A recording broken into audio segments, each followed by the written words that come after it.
La chronique Conseil du coach vous est présentée par Déclic Coaching avec Annick Lemay, intervenante en relations humaines. Elle aborde les différentes façons de prendre sa vie en main et de trouver un équilibre au niveau physique, émotionnel, mental et spirituel.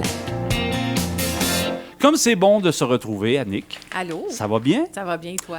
Ça va très, très bien. Et surtout, le sujet d'aujourd'hui, parce que moi, en tout cas, je trouve que dans la société québécoise, je dirais pas que c'est généralisé à toutes les sociétés occidentales, mais on dirait que de plus en plus, on nous déresponsabilise de plein d'affaires. Puis des fois, tu te regardes, tu dis « Hey, ça serait-tu pas de ma faute? » Puis... Tu sais, juste au niveau des assurances, des accidents, le fameux no-fault, et il y en a plein d'exemples comme ça. Oh oui, tout à fait. Ça va être un petit peu notre sujet aujourd'hui, la responsabilisation de soi. Oui, tout à fait.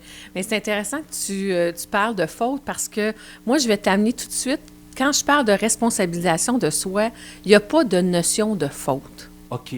OK, dans le sens que se responsabiliser, en fait, c'est prendre sa vie en main. C'est d'une certaine façon, c'est de développer le réflexe que quand il arrive quelque chose, quel événement que ce soit dans notre vie, dans le fond, c'est de d'abord se regarder soi avant de projeter des reproches chez les autres. C'est-à-dire que moi, tout ce qui m'arrive dans ma vie, j'en ai l'entière responsabilité, mais pas dans le sens que de responsabilité de faute, mais c'est que j'ai mis en mouvement, quelque part, ce que ça prenait pour ce que je vis arrive. OK. Et donc, si je veux changer quelque chose, si je suis tannée d'une situation, si je répète des patterns, je dois me regarder moi-même puis dire qu'est-ce qui m'habite.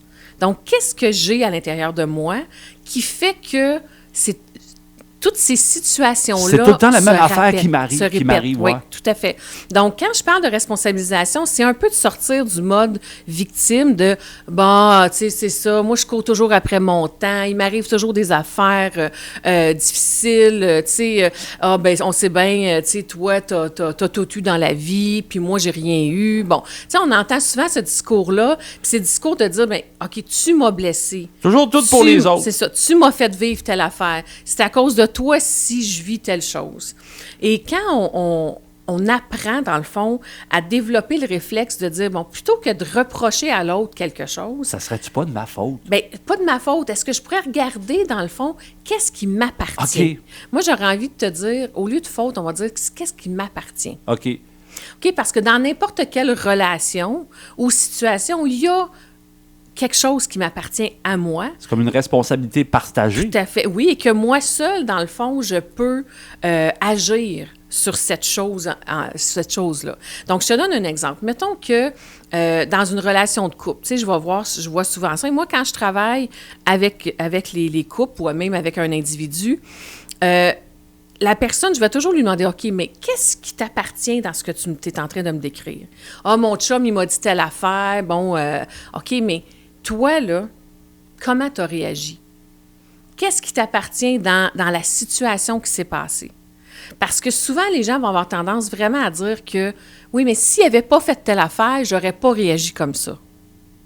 Spécial quand même, mais c'est un travail d'introspection incroyable, ça. Tout à fait. Oui, mais quand on commence à faire ça et appliquer cette façon de voir la vie, dans le fond, ça facilite nos relations. Parce que dans le fond, à partir du moment où moi, je me dis que je suis responsable à 100% de ce qui m'habite, dans le fond, donc de ce qui se passe aussi autour de moi, j'ai le pouvoir de faire une différence. J'ai le pouvoir de changer les choses.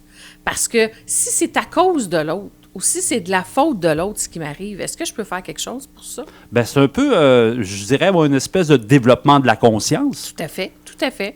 Oui, puis, tu sais, moi, j'ai longtemps dans ma vie, tu sais, dire, j'ai souffert beaucoup intérieurement parce que je pense que ma mère m'a pas assez aimée. Puis tu sais, honnêtement, là, je suis née dans une famille très douillette où l'amour était présent, où il n'est absolument rien arrivé de grave ou même de pas grave, là, tu sais.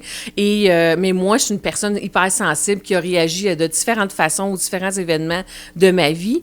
Et à partir du moment où je me suis rendu compte que c'était pas vrai ce que je reprochais à mes parents, dans le fond, ou à tout le moins que, qu'est-ce qu'est-ce qui m'habite, moi? Parce qu'on est 3 à la maison, 3 enfants, et les 3, on n'a pas vécu notre enfance de la même façon. Pourtant, nos parents nous ont élevés de la même façon. On a 2 ans de différence, pas plus.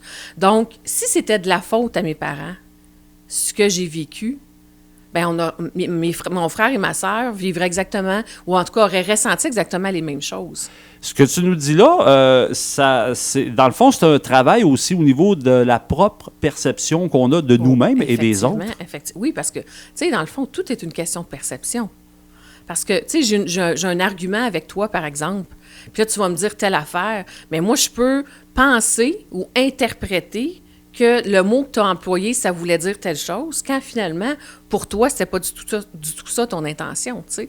Fait que donc, se responsabiliser, ça dérange au début, ça nous remet en question, parce que là, on n'a plus le droit de dire « c'est à cause de », c'est de la faute de. Mais à partir du moment où on apprend à se regarder soi d'abord, bien là, on peut commencer du vrai travail et on peut finalement devenir plus heureux dans notre vie. Bien, c'est le but, hein? Parce que nous, on a le pouvoir et la maîtrise sur comment on se sent, ce qu'on pense, ce qu'on dit.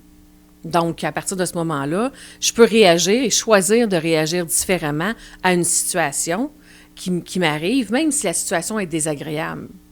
Puis c'est une chose qui est importante. Je ne suis pas en train de dire que les événements qu'on vit, c'est de notre faute si on les vit.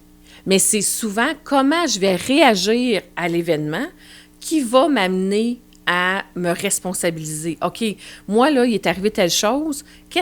Comment j'ai géré cette situation-là? Qu'est-ce que j'ai fait avec ça? Et plutôt de dire, bon, ben si ça, c'était pas arrivé, j'aurais pas vécu ça, ou je me sentirais pas comme ça, ou, j'aurais pas perdu mon emploi, par exemple. Attends une minute. Qu'est-ce qui t'habite, toi, qui fait que cet événement-là a été possible dans ta vie? C'est très révélateur ce que tu dis, Annick. Le temps file très, très vite. Rappelez aux gens qui nous écoutent via la radio, 103.5 Cool FM, que vous pouvez entendre et voir nos propos via Beauce.tv. Si vous regardez la capsule sur Beauce.tv, sachez que ça se passe sur les ondes du 103.5 Cool FM aussi. Annick, tu as un bureau, tu as en tout cas en partie Pignon-sur-Rue à Saint-Georges. Oui, je suis à la clinique alternative, mercredi, jeudi, en soirée le mercredi. Donc, vous pouvez me rejoindre au 581-372-1479. Vous pouvez aller sur mon site web annicklemay.com, Annick avec juste un N. Merci beaucoup, Annick. Ça me fait plaisir. Passe une belle semaine. Et la semaine prochaine, quoi, t'as décongelé Walt Disney? Effectivement. J'ai hâte de voir ce qu'il va avoir à nous dire. Parfait. Bonne semaine.